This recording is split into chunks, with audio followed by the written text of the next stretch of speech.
আমার কোনো ক্লিপই এখনো আসেনি। না না, আপনি তাহলে ভুল নিউজ করেছেন। সো আপনাদের যে উত্তেজনাটা সেটা আমার কাছে এখন ভালোবাসাই মনে হয়। এখন আর আগের মতো মনে হয় না, মনে হয় যে না আমি আসলে কি কাজ করছি সেটা নিয়ে আপনাদের সবার আসলে এক্সাইটমেন্ট।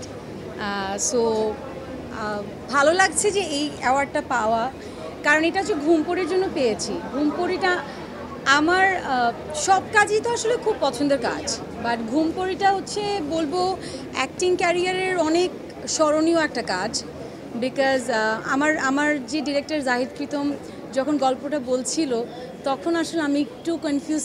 আমি ওর গল্পে কখনোই কনফিউজ থাকি না, I am so confident about like Zahid Pritam.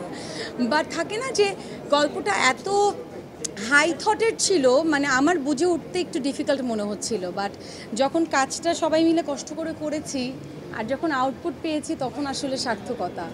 অসুস্থ হয়ে গিয়েছিলাম অনেকবার ঘুমপড়ি করতে গিয়ে, অক্সিজেন সহ ছিলাম। বাট হ্যাঁ, ঘুমপড়ির জন্য অনেক ভালোবাসা পেয়েছি। সো আমি যখন গল্প শুনেছি তখন আমি আমার ডিরেক্টরকে বলছি আমি তো ঘুমাই থাকবো, তাইলে প্রথম 1.5 ঘন্টা না 1 ঘন্টা ঘুমিয়েই থাকবো। বাট না, আমি বলবো অ্যাক্টিংয়ের জায়গা থেকে this is the most difficult performance. Because it's not যে আমি ঘুমিয়ে আছি, আমি যখন কোমায় থাকবো I have to look at you, but আমার একটা জায়গায় তাকিয়ে থাকতে হবে কোনো চোখের পলক ছাড়া। ইভেন আমি একটা অক্সিজেন পড়েছিলাম 24 আওয়ার্স, যেটার কারণে আমার রিয়েলি অক্সিজেন নিতে হয়েছে প্রায় 3 to 4 আওয়ার্স। সো যতটা আসলে ইজি মনে হয় ততটা ইজি না। অবশ্যই অবশ্যই, আমি কখনো কিন্তু বলি না যে আমি এই কাজ করছি আমি আগের কাজ করব না, বা আজকে আমি নাটক করছি না ওটিটি করছি আমি নাটক করব না।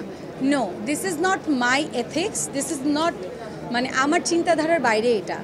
আমি কখনো বলছি না আমি নাটক করব না, বা কখনো বলছি না আমি ওটিটি করব না। আমি একজন অভিনেত্রী, আমার যদি গল্প ভালো লাগে, আমার যদি অভিনয় করার জায়গা হয়, সেটা যে কোনো কিছু হতে পারে। সেটা যদি মঞ্চ নাটক হয়, যেটা আমি কখনো করিনি, আমি সেটাও করব। সো এই তো।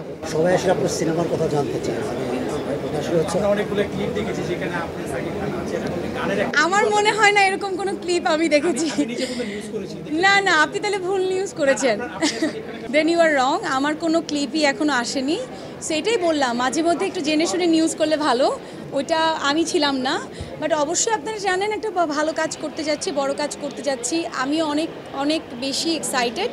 আমি আমার টিম ছাড়া কিছু বলতে চাই না। আমি এর আগেও স্টেজে দাঁড়িয়ে বলেছি যে it's a team work, without my team I can't say anything. But আমি এতটুকু বলতে চাই, আমি বোধহয় বড় পর্দা তো সব অভিনেত্রীরই একটু ভয় লাগে। আমি খুব ভীত এবং আমি খুব এক্সাইটেড।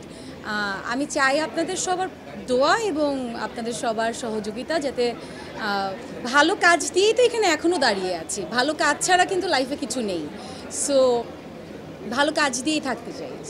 Thank you.